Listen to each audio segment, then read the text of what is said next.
When Aegon V Targaryen and his kin perished in the flames of Summerhall, the Iron Throne passed to a man born of sorrow and shaped by duty. Jaehaerys II Targaryen was crowned in the ashes of his father's dream, a dream of dragons, rebirth and renewal that had turned to cinders and screams. The castle of Summerhall smouldered still when his coronation bells tolled, their chime echoing through halls half empty from the fire. The tragedy had burned away more than blood. It had destroyed faith. The small folk who once sang of Egg the Unlikely now whispered that the Targaryens had angered the gods. Even the court of King's Landing felt hollow. Courtiers spoke in hushed tones, as if afraid to disturb the ghosts of those lost. Jaehaerys himself moved like a man walking through a dream, frail in body, hesitant in voice, but resolute in spirit. He had not been raised to rule, he had been raised to serve. Yet in a single night, duty had found him. When asked what kind of king he would be, he answered quietly, "One who remembers." And for the rest of his brief reign, that promise and the weight of the ashes behind it would guide him. Jaehaerys II was a gentle soul in a brutal world. Sickly from birth, plagued by fevers and weakness, he lacked the vigor of his forebears, but possessed a sharp mind and a deeper compassion than most kings could afford. He surrounded himself with scholars, healers, and wise men, rather than warriors and flatterers. Yet his reign began with chaos pressing from all sides. Famine in the riverlands, unrest in the stormlands, and whispers of rebellion beyond the narrow sea. He inherited a court fractured by guilt and exhaustion. The tragedy of Summerhall had not only killed a king, but erased faith in the Targaryen line. Nobles muttered that the blood of dragons had gone thin. The small folk prayed for peace, but doubted the gods would listen. Jaehaerys answered neither with fire nor thunder, but with humility. He reopened the septs his father had neglected, rebuilt orphanages, and sent food and healers into the plague-scarred countryside. For a time, the quiet king's gentleness soothed the realm.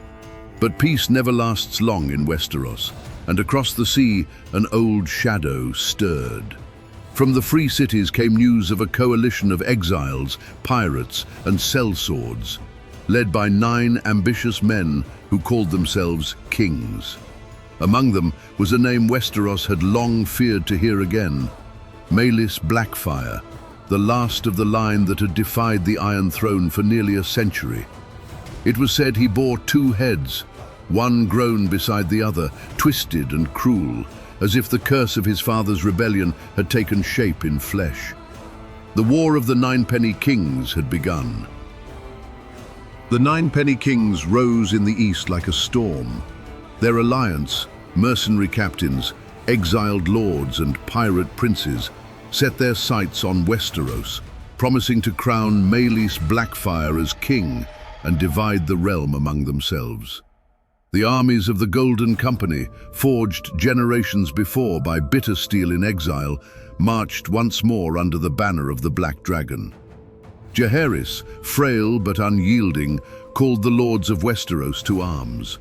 For the first time in living memory, every great house answered. From the Reach rode Lord Ormond Tyrell. From the Westerlands, his young cousin and protege, Tywin Lannister. From the Vale came Brynden Tully, and from Storm's End, Steffon Baratheon. But among all those names, one would shine brightest. A young knight of no great house, Ser Barristan Selmy, who would soon be known as the Bold. The war was fought not upon Westerosi soil, but on the Stepstones, those barren, blood-soaked isles between Dorne and Essos. The Black Dragon banners clashed with the red amid salt and smoke. The fighting was brutal, the terrain unforgiving. The Ninepenny Kings coalition fractured under hunger and distrust, but Maelys' men fought with fanatic fury, believing this would be the war to restore their dynasty. In the final battle, Maelys Blackfyre met Barristan Selmy in single combat. The young knight slew him in sight of both armies, his sword cutting through the deformed second head that jutted from Maelys' neck. The black dragon fell at last, and with it, a century of rebellion ended. When word reached King's Landing, Jaehaerys ordered no celebration. "It is no victory," he said softly, "only an ending long delayed." And though the Blackfyres were gone, their wars had left scars that would never truly fade. The death of Maelys marked the final extinction of the Blackfyre line. For nearly 100 years, bastards had claimed the name of dragon and torn the realm apart. Now, their bones littered the Stepstones, and their banner was trampled in the mud. Yet even in triumph, the Targaryens were weaker than they had ever been. The war had cost dearly in coin and blood. Thousands of small folk perished in the marches and ports that supplied the fleets. The lords returned home with glory but empty coffers, and the small council bickered over debts that could never be repaid. The peace that followed was quiet and brittle. Jaehaerys ruled as best he could, his health failing with each passing year.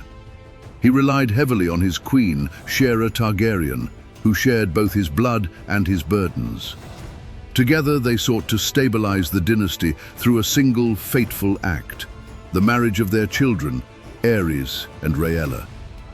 It was said the union was commanded by prophecy, born of dreams that haunted the king's sleep.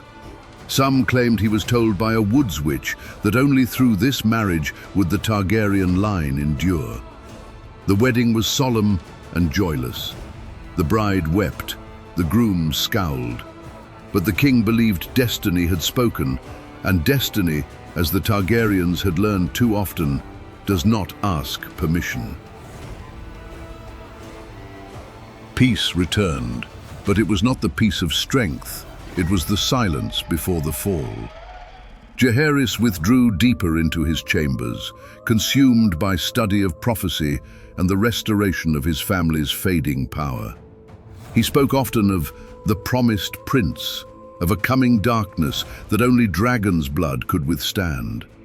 His court humored him, as kings must be humored, but his health and mind both waned. His son Aerys, brilliant and volatile, began to show the same passions and cruelty that had once doomed Aegon IV.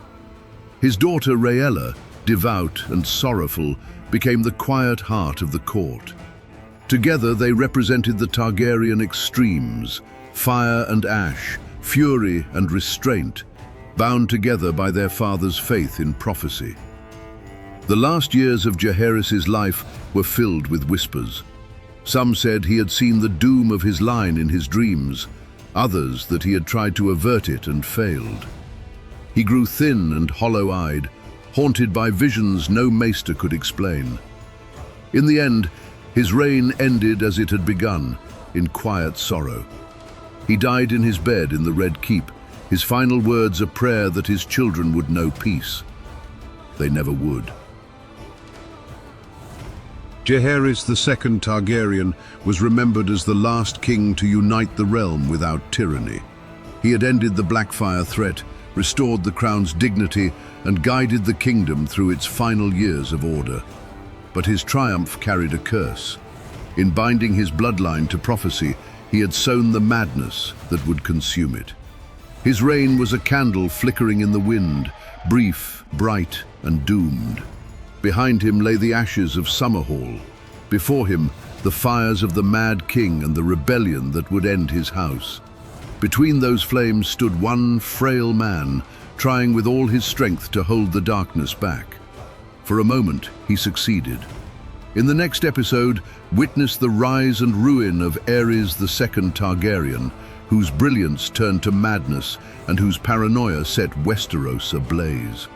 From the heights of royal splendor to the fires of Robert's rebellion, this is the story of the last Targaryen to sit the Iron Throne, and the beginning of the end for House Targaryen.